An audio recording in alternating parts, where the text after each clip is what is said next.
on effectue n lancers avec une pièce truquée donnant face avec une probabilité petit p. Et on nous demande quelle est la probabilité qu'au cours de ces n lancers, face ne soit jamais suivi de pin. Vu l'énoncé et la question, il est clair que l'on va réaliser un raisonnement téléspectateur en disant l'événement se produit si et seulement si les voyants sont lancé 1, lancé 2, lancé n et chaque voyant s'allume à face ou à pin. Et il s'agit donc de déterminer les mots pour lesquels l'événement se produit. Il ne faut pas que dans le mot face soit suivi d'un pin. Aussi, si je ne mets que des pins, c'est bon. Maintenant, si je mets un face quelque part, comme il est interdit que face soit suivi de pin, si je mets un face quelque part, je n'aurai que des faces par la suite. Aussi, si je mets face dans la première case, je suis obligé de mettre face dans toutes les autres cases.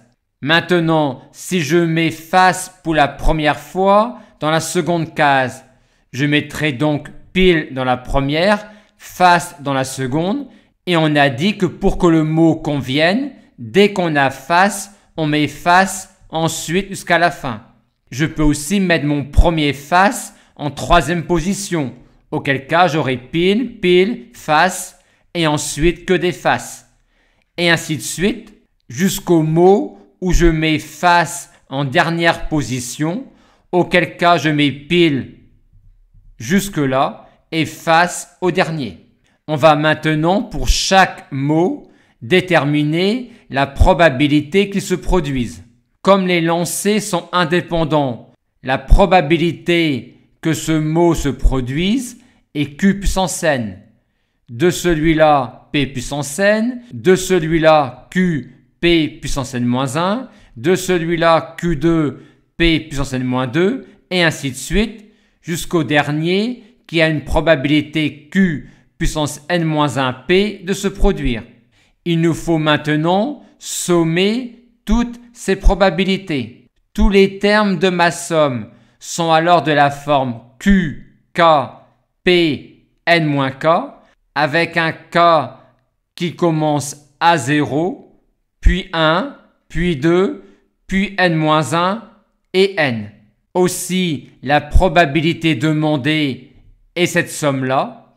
Pour la calculer, on va se servir de la somme géométrique finie. Pour cela, on commence par sortir du symbole somme P puissance n, qui est en facteur et qui ne dépend pas de l'indice de sommation petit k.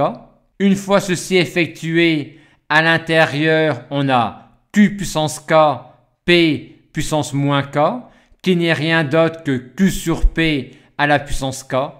Et on termine notre calcul en utilisant la somme finie géométrique.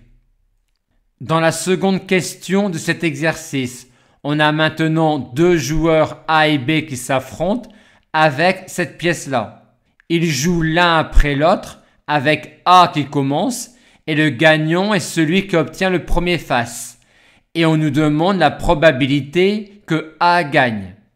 On va encore utiliser un raisonnement téléspectateur et on va dire que A gagne si et seulement si face sort au premier coup ou face sort au second lancer effectué par A, ce qui signifie que l'on n'a eu que des P avant, ou face sort lors du troisième lancer effectué par A avec que des P avant, et ainsi de suite. La probabilité d'avoir ce mot-là est petit p, d'avoir ce mot-là est PQ2, d'avoir ce mot-là est PQ puissance 4, et donc la probabilité que A gagne est la valeur de cette somme infinie-là, que l'on calcule en utilisant la somme infinie géométrique.